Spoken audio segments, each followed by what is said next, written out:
Hello, I'm Ritula Shah, and lost and found a bed fit for the king, which ended up in a family home in Wales. Traffic, getting lost, oversleeping, all sorts of things can get in the way of arriving on time for an important appointment. English monarchs on their way to their coronation have had a solution for this. Since 1066, they've had the right to spend the night before their coronation at the Palace of Westminster. It seems unlikely that King Charles will take up the offer in May, but for some years he wouldn't have been able to, because the official bed was lost. It had been bought sometime in the 1960s by Richard Martin's family. His parents slept in it, and his brother was even born in it. Richard Martin described how the bed looked to him as a child. Well, it looked enormous, to be honest with you. I mean, you tend to think of beds as being dominated by a mattress and pillows. Well, this bed was dominated by a ton or two of highly carved and decorative wood and shields, and it had these kind of gold finials. They looked like the sort of things that you'd find on the corners of churches, on the corners.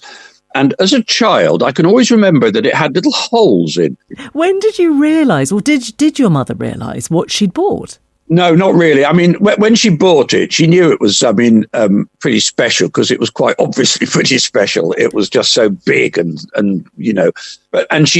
my parents took it from house to house until eventually it ended up in the woollen mill that we restarted in West Wales. And we didn't know what it was or where it had come from really until much later. It was actually a chap called Clive Wainwright, who was keeper of furniture at the Victoria and Albert Museum. And he made his passion really was going around the country trying to find things that had got lost, because the bed disappeared from Parliament in 1940 when I think they got rid of a lot of stuff when the war came. And I think then about 1960, a lot of this stuff was actually disposed of, because there was a feeling, I think, that it was all a bit old-fashioned and fuddy-duddy. And I think that a lot of it disappeared and was sold. And then 20 years later, people rather missed it, and they went around trying to find it again. Yeah. Why would a king have needed a bed in the House of Commons? Well, I think the idea was that originally it started, 1,000 years ago. I think the idea was that when London was a series of disjointed villages and towns, they wanted the king to be somewhere where they knew where he was the night before his coronation, which would have been in Westminster Abbey for most of our history. And it was quite convenient. So he stayed there under the watchful eye of Parliament, I suppose, until it was time to be crowned the next day.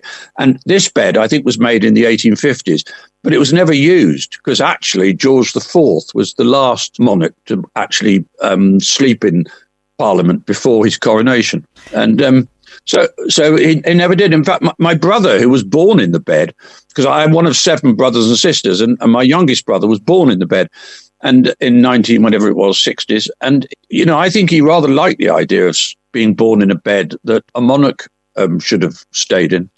Where's the bed now? Well, the bed is now back in the Palace of Westminster. It's back in the state apartments, and it looks terribly smart. And you can visit it. And one of the things which is very strange is that my father assembled the bed several times when my parents moved. And it is several tons of stuff.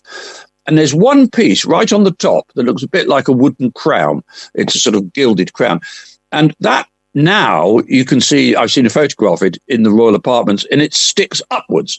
And when my father assembled it each time, he always had it sticking downwards. And it's really nice to see how it should be. Were they sad to give it up? Well, I think, to be honest, the government, I'm very pleased, paid for them to give it back. It took them a year to decide whether or not to do this, because my parents, it took them a year to decide whether or not to sell it back. And actually, they could have sold it for considerably more privately, because it really is quite an extraordinary object. But I think they were really quite proud of the idea that after this time, they'd trundled it around the country, and then it went back where it came from. And I think they thought, well, yes, I think they did think they were quite proud of the idea that it went back where it should have gone. It seems fairly unlikely that King Charles will sleep in the bed before his coronation. but would you recommend it to him? Well, if there was a tube strike or something and he couldn't get to wherever his coronation is, it's in No, it's not there, is it? It's in Westminster. Yes, it is, isn't it? Well, if he couldn't get there for some reason or another, then he could sleep in it. I think it's a nice idea. We should revive these things.